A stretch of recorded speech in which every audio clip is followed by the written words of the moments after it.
Hello students, welcome to Kusum classes.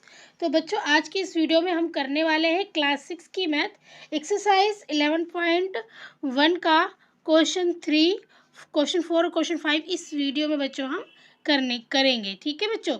तो देखिए, question third हमारा क्या है। क्वेश्चन थर्ड है हमारा कि किसी परेड में कैडेट मार्च कर रहे हैं।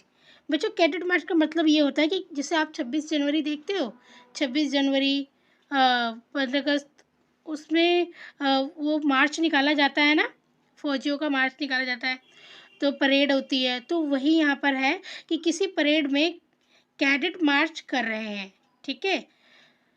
तो एक पंक्ति में 5 कैडेट हैं। मतलब कहने का मतलब है कि बच्चों कि अगर एक कैडेट है, मतलब कि एक लाइन में अगर 5 कैडेट हैं। ठीक है, 5 कैडेट, 1 2 3 4 5 कैडेट हैं। यदि पंक्तियों की संख्या ज्ञात हो तो कैडेटों की संख्या प्राप्त करने के क्या नियम हैं। पंक्तियों की संख्या के लिए n का प्रयोग कीजिए। तो बच्चों, कुल मिलाकर इसमें हमें नियम ज्ञात करना है। अब देखिए, ये एक पंक्ति में 5 कैडेट लगे हुए हैं। ठीक है बच्चों। अब यहाँ पर पंक्तियों की संख्या ना, ये कितनी भी हो सकती है। ठीक है, ये कितनी भी हो सकती है, एक भी हो सकती है, 2 3 4 5, मतलब ये पंक्तियों की संख्या हमें नहीं दी गई है। हमें सिर्फ ये दिया गया है कि एक कैडेट में कितने लगे हुए हैं, सॉरी 5 लगे हुए हैं। ठीक है, एक लाइन में 5 लगे हुए हैं। ठीक है, 5 फौजी लगे हुए हैं। अब हमें इस क्वेश्चन में बोला है कि अगर कैडेटों की संख्या ज्ञात हो, सॉरी यदि पंक्तियों की संख्या ज्ञात हो तो कैडेटों की संख्या प्राप्त करने, मतलब कैडेटों की संख्या प्राप्त करने के नियम ज्ञात कीजिए। तो फाइनली बच्चों, हमें क्या करना है, इसमें नियम बताना है। तो आप, ये तो हमें दिया हुआ है, ठीक है, कि एक पंक्ति में 5 कैडेट लगे हुए हैं, तो हमने 5 ये लिख लिया। और ये जो है हमारे पंक्तियाँ, इसको हम n मान लेंगे। ठीक है, ये हमारा n है। तो हमारा इसका फाइनली आंसर क्या होगा, 5n होगा। ठीक है, इसका हमारा बच्चों फाइनली आंसर क्या होगा, 5n। हमसे इसमें नियम पूछा है कि कैडेटों की संख्या प्राप्त करने के क्या नियम है, क्या नियम है। तो हमारा 5n होगा। मान लीजिए ये 5 तो हमारी ये लगे हुए हैं। ठीक है, एक पंक्ति में 5 हमारे फौजी लगे हुए हैं। और ये पंक्तियां जो हैं, ये कितनी भी हो सकती है। अगर 2 पंक्ति है तो हम यहाँ n की जगह पे हम 2 रख के गुणा करेंगे तो 5 दूनी 10 हो जाएगा। अगर 3 पंक्ति है, 1 2 3, अगर हम 5, फिर 5 गुणे में n की जगह पे हम 5 गुणे में n की जगह पे अगर हम 3 लिखते तो 5 दिए 15 फौजी हो जाएंगे। ठीक है, तो इस तरीके से हमें इसका नियम बनाना है बच्चों। तो कुल मिलाकर इसका जो नियम होगा वो 5n होगा। ठीक है। अब फोर्थ क्वेश्चन है बच्चों, देखिए जरा कि एक पेटी में 50 आम है। एक पेटी में 50 आम है। आप पेटियों की संख्या के पदों में आमों की कुल संख्या को किस प्रकार लिखेंगे। पेटियों की संख्या के लिए b का प्रयोग कीजिए। जहाँ पर बच्चों हम n का प्रयोग करते थे ना, वहाँ पर हमें क्या है, अब इसमें b का प्रयोग करना है। ठीक है, तो इसमें हमें क्या बोला है कि एक पेटी में कुल कितने आम हैं। देखिए, एक पेटी में कुल कितने आम हैं, 50 आम है ना। तो 2 पेटी में कितने हो जाएंगे, 2 में भी 50 होगा, तो हमारा 100 हो जाएगा, 50 100 हो जाएगा। ठीक है, फिर तीसरी पेटी में फिर 50 होगा, तो हमारा यहाँ पे कितने हो जाएगा, यहाँ पे हो जाएगा हमारा 150 हो जाएगा, है ना। तो कहने का मतलब है कि मतलब अगर इस 50 को अगर एक पेटी से गुणा किया तो 50 आम हो गए। ठीक है, इसी 50 को आप 2 से गुणा कर दोगे। आप जब इस 50 को जब 2 से गुणा करोगे तो 100 हो जाएगा। अगर आपने इस 50 को 3 से गुणा किया तो 300 हो जाएगा। 300 नहीं हो जाएगा, सॉरी 150 हो जाएगा, 150। ठीक है, 150 हो जाएगा। तो कहने का मतलब ये है कि बच्चों कि ये जो हमारे एक पेटी में 50 आम है ना, ये तो हमारे 50 ही रहेंगे। ठीक है, एक पेटी में 50 आम, तो ये तो हमारे 50 ही रहेंगे। ठीक है।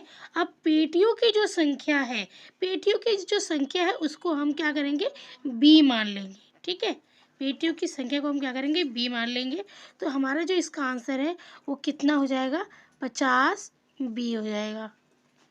हमारा जो इसका आंसर है बच्चों कितना हो जाएगा, 50 बी हो जाएगा इसका आंसर। ठीक है, यहाँ लिखा ना, आप पेटियों की संख्या के पदों में आमों की कुल संख्या को किस प्रकार लिखेंगे। तो हम आमों की कुल संख्या को किस प्रकार लिखेंगे, 50 बी के रूप में लिखेंगे। ठीक है बच्चों, समझ में आ गया। अब यहाँ देखिए, ये है हमारा, शिक्षक प्रत्येक विद्यार्थी को, ये 5वां क्वेश्चन है बच्चों, शिक्षक प्रत्येक विद्यार्थी को 5 पेंसिल देता है। ठीक है, प्रत्येक विद्यार्थी मतलब हर एक विद्यार्थी को 5 पेंसिल दे रहा है। विद्यार्थियों की संख्या ज्ञात होने पर क्या आप कुल वांछित पेंसिलों की संख्या बता सकते हैं। विद्यार्थियों की संख्या के लिए एस का प्रयोग कीजिए।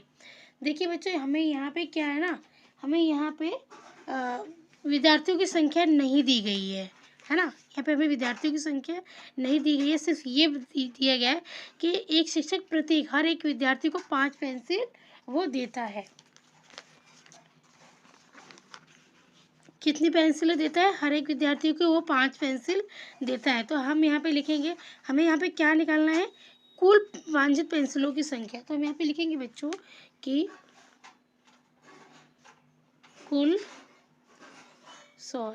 कुल पेंसिलों की संख्या क्या हो जाएगी हमारा, बताइए आप। हम क्या करेंगे ना इसमें बच्चों, देखो विद्यार्थी को कितनी पेंसिल दे रहा है, कुल 5 पेंसिल दे रहा है, सिर्फ 5 पेंसिल। विद्यार्थियों की संख्या नहीं बताई है, तो विद्यार्थियों की संख्या को हम एस मान लेंगे। ठीक है, जो विद्यार्थियों की संख्या है ना उसको हम एस मान लेंगे, और विद्यार्थियों की संख्या कितनी भी हो सकती है। ठीक है, तो उसको हमने एस मान लिया क्योंकि हमें नहीं दी गई है, और उससे हमने 5 से गुणा कर दिया। तो 5s हमारा इसका आंसर हो जाएगा। ठीक, कितना हो जाएगा हमारा इसका आंसर, 5s।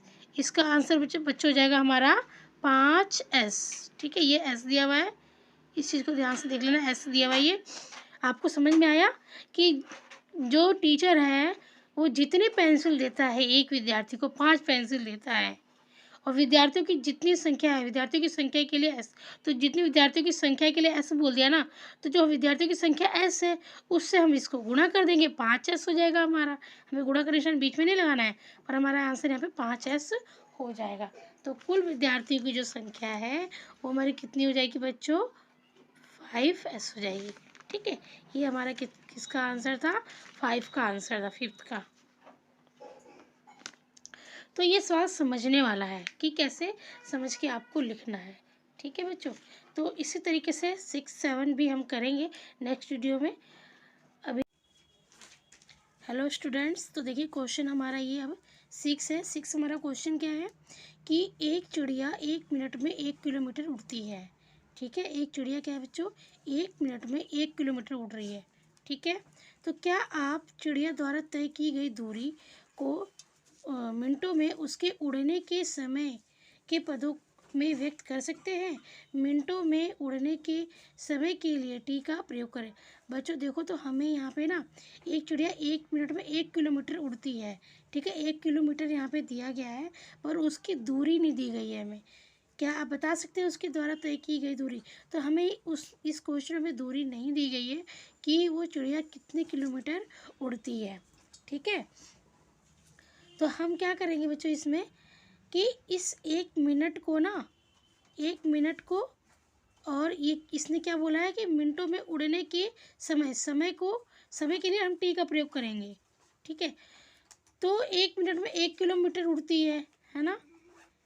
दूरी हमें दी नहीं कि कितनी दूरी वो चिड़िया तय कर रही है, तो हम क्या करेंगे, दूरी के लिए हम टी का प्रयोग कर लेंगे। ठीक है, दूरी के लिए हम क्या करेंगे, टी का प्रयोग कर लेंगे। तो जब हम 1 को टी से गुणा करेंगे तो हमारा क्या हो जाएगा आंसर, 1 टी हो जाएगा। देखो बच्चों, इसका आंसर कुछ इस तरीके से हम करेंगे। ये देखिए, चिड़िया द्वारा तय की गई दूरी, कुल दूरी, चिड़िया द्वारा तय की गई कुल दूरी 1, ये हमारा 1 है। ठीक है, और इंटू ये गुणा आएगा बीच में, गुणा का निशान नहीं लगाना है, ये टी है।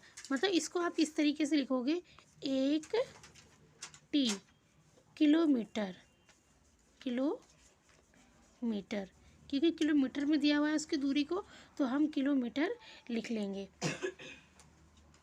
अब हमें दूरी नहीं दी है, इसलिए हम क्या करेंगे, हम टी से 1 का गुणा कर देंगे, क्योंकि यहाँ पे हमें टी मानने के लिए लिखा हुआ है कि उस मिनटों में उसके उड़ने के समय के लिए टी का प्रयोग करें। ठीक है, तो हम इसलिए हम टी का प्रयोग कर रहे हैं, 1 को टी से गुणा कर देंगे तो हमारा इसका आंसर हो जाएगा 1 टी किलोमीटर। ठीक है, अब देखिए 7th क्वेश्चन जो बच्चों हमारा है यहाँ पे, 7th क्वेश्चन है कि राधा बिंदुओं डॉट से एक रंगोली बना रही है। ठीक है, राधा क्या कर रही है बच्चों, डॉट से, जैसे इस तरीके से डॉट से एक रंगोली बना रही है। ठीक है, खड़िया के पाउडर की सहायता से बिंदुओं को जोड़कर रेखाओं का एक सुंदर प्रतिरूप बनाना, जैसे आकृति 11.5 में है। चलिए ये छोड़ दीजिए आप। उसके पास एक पंक्ति में 8 बिंदु है। जो रंगोली बना रही है उसमें बच्चों क्या है, एक पंक्ति में, जैसे ये एक लाइन में 8 बिंदु है, 1 2 3 4 5 6 7 8 बिंदु है। ठीक है, उसके पास एक पंक्ति में 8 बिंदु है। 8 पंक्तियों की रंगोली में कितने बिंदु होंगे, 8 पंक्तियों में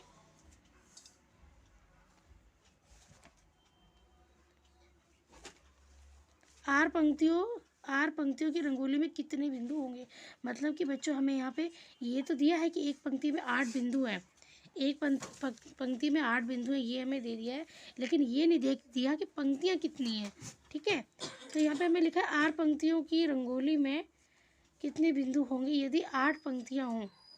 अब यहाँ पर हमें सेकंड क्वेश्चन जो है ना, वहाँ पर हमें 8 पंक्तियाँ दिया है। ठीक है, अब हमें पहला क्वेश्चन हमसे ये पूछा गया है कि 8 पंक्तियों की रंगोली में कितने बिंदु होंगे। हमें पंक्तियाँ नहीं दी गई हैं इसमें, अब हमें ये बताना है कि रंगोली में कुल कितनी बिंदु होंगे, कुल कितने बिंदु होंगे बच्चों, हमें ये बताना है इसमें। तो सबसे पहले देखिए, हमें इसमें पंक्तियाँ नहीं दी गई, तो हम क्या करेंगे, इस क्वेश्चन में बच्चों पहले हम पंक्तियाँ मान लेंगे कि हमारे पास कुल कितनी पंक्तियाँ हैं। तो देखिए हम यहाँ पे लिखेंगे माना पंक्तियों की संख्या x। ठीक है, पंक्तियाँ हमें दी नहीं थी, हमने उसको x मान लिया।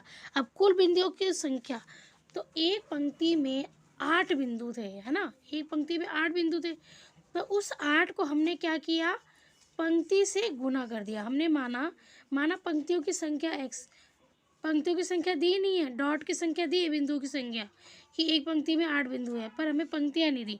तो हमने क्या किया, यहाँ पे जो हमारी पंक्तियाँ थी उसको हमने x मान लिया, और कुल बिंदु जो हमारे थे वो हमारे 8 थे, तो हमने कुल बिंदुओं को 8 से गुणा कर लिया, तो हमारा कितना हो गया, 8x आ गया। ठीक है, हमारा आंसर कितना आ गया पहले का, 8x आ गया।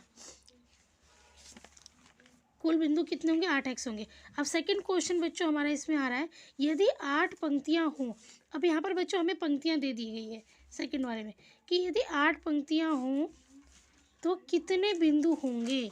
तो देखिए, यदि 8 पंक्तियां हैं, यदि 8 पंक्तियां हमें नेक्स्ट क्वेश्चन में दे दिया है कि यदि 8 पंक्तियां हैं तो कुल बिंदुओं की संख्या हमें ज्ञात करनी है, कि अगर 8 लाइनें कुल हैंगी डॉट्स की, तो कुल कितने बिंदु होंगे। तो देखिए हमारा यहाँ पे 8 था, 8x पहले था हमारे यहाँ पे। ठीक है, 8x, फिर हमने क्या किया, इस 8 को 8 से गुणा कर लिया, x वाली जगह पे हमने 8 लिख लिया। क्यों लिखा, क्योंकि ये x जो है ना हमारे पंक्तियों की संख्या है, और इसमें पंक्तियों की संख्या दे दी है कि 8 है। ठीक है, तो हमने यहाँ पे 8 रख लिया x की जगह पे, 8 को 8 से गुणा किया, तो हमारा ये 64 आ गया। तो कुल बिंदु हमारे कितने हो गए, 64 हो गए। ठीक है, एक क्वेश्चन और है बच्चों इसमें, देखिए, यदि पंक्तियों की संख्या 10 हो तो कितने बिंदु होंगे। यहाँ पे 8 दिया, अब यहाँ पे 10 दिया, तो हमने x की जगह पे इसमें 8 रखा था ना, तो अब यहाँ पे x की जगह पर 10 रख देंगे। देखिए इसमें हम क्या करेंगे, यदि पंक्तियाँ 8 है, यदि 10 पंक्तियाँ, सॉरी उसमें 8 थी, यहाँ पर 10 है, यदि 10 पंक्तियाँ हैं तो 8 हमारा x पहले था, है ना, तो x की जगह पे हमने यहाँ 10 रख लिया, तो 8 × 10 हो गया, 8×10 80। तो हमारी कुल बिंदुओं की संख्या कितनी आ गई? 80 आ गई। ठीक है बच्चों, तो ये क्वेश्चन हो गया हमारा 7। ठीक है, 7 क्वेश्चन कंप्लीट हो गया।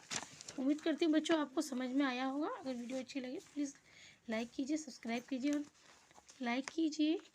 चैनल पर नए हैं तो सब्सक्राइब करके बेल आइकन पर प्रेस कर लीजिए, ताकि जब भी वीडियो अपलोड होती है तो सबसे पहले आपके पास उसका नोटिफिकेशन पहुँचे। धन्यवाद।